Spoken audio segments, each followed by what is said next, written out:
vai uz tantru nāk tikai drosmīgi cilvēki. Tas ir tāds fantastisks mīts īstenībā, kad uz tantru nāk tādi cilvēki tur super atvērti, brīvi, bez jebkādas tur vērtības sistēmas un ierobežojumiem.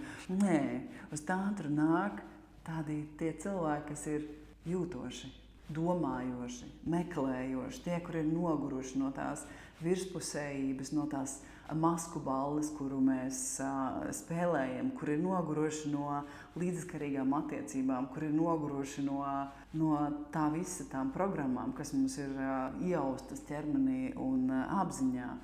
Uz tantru nenāk tie cilvēki, kuri visu jau zina par sevi un par visiem citiem un par dzīvi kā tādu. Viņi nāk, jo viņi grib kļūt brīvāki. Viņi nāk, lai kļūtu drosmīgāki, brīvāki savās izpausmēs, savās sajūtās, patiesāki pret to, ko viņi jūt, ko viņi vēlās, kā viņi grib dzīvot, ko viņi izvēlās.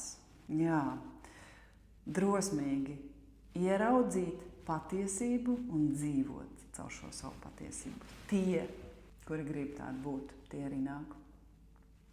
A tu?